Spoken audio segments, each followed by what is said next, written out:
Let's go live to Independent MP, the member for Wentworth, Allegra Spender now, because it's all about superannuation this morning. Allegra, your reaction to this, how is it going to go down with your constituents?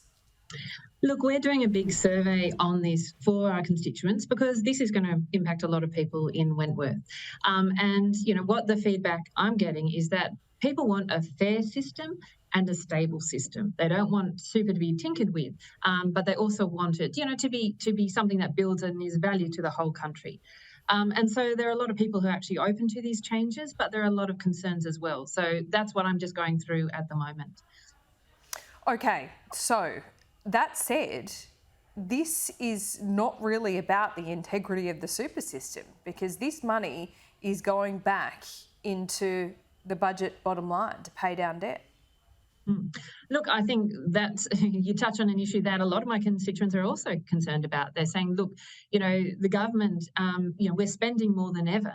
Are we getting at least value for money for our spending? Because, as you say, there's a change in this tax. Some, as I said, I'm getting a range of views in terms of the support or not for this. But that's my constituents are also saying, look, I work with government. I think they could be more efficient. Are they spending my money correctly? Or we've just spent billions and billions of dollars more on education. Are we getting the outcomes? But our outcomes are going backwards. Can't we focus our money on what makes a difference rather than just saying, well, we need more money to fix things? And I think that's exactly what my community really cares about. Sure, and also the argument that this is about budget repair. That was very clear from the Treasurer and the Prime Minister yesterday. But the budget is $40 billion better off now than it was at the election. There's been 9 months. And Jim Chalmers yesterday on ABC said that, no, they didn't even think about this before the October budget. I mean, it just doesn't, it feels ideological. Look, it's, again, when I ask my community where they say their reaction is, look, when it comes to 100 million or all those, the super funds that the Treasurer and the Prime Minister so often quote, there's not much argument there.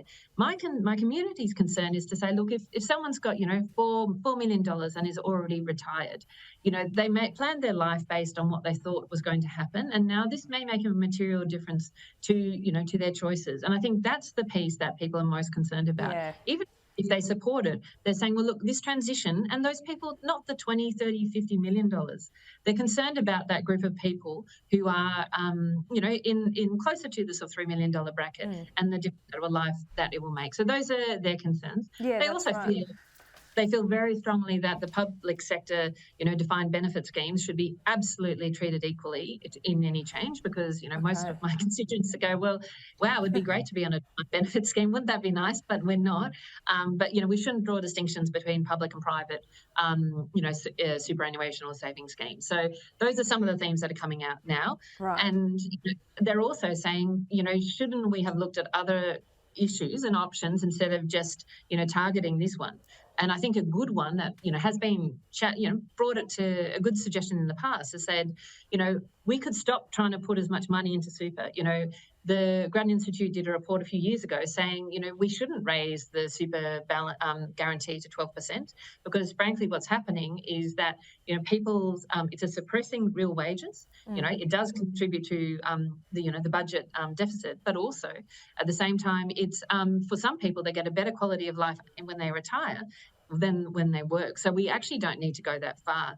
So, that's what I wish the government had done is looked at a broader range of options rather than just this simple option at once. That is a big wish list. But look, the government will now go into the consultation phase with the funds that no doubt independents like yourself might be consulted as well. But we just heard from the Self-Managed Super Fund Association that, they're talking about indexation. Would that be at the top of your list for the government to look at that?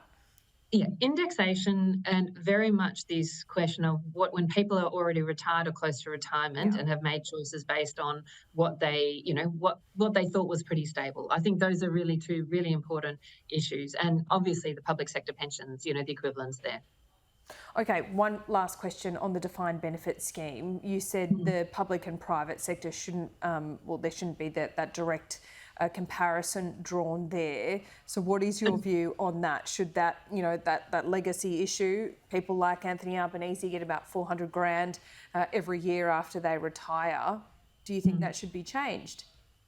Look, I think that they should absolutely be subject to the same tax, that this is. I think it is actually a fair question, to be honest, whether it does make sense for people to be on these defined benefits. But I appreciate people are also making their life choices, assuming that's what's going to happen. So it is hard to change people's lives once they've made decisions, for their retirement. And I think that's why this is a challenge for people, on that close to 3 million, sort of between the $3 and $5 million mark in particular, why this is a challenge.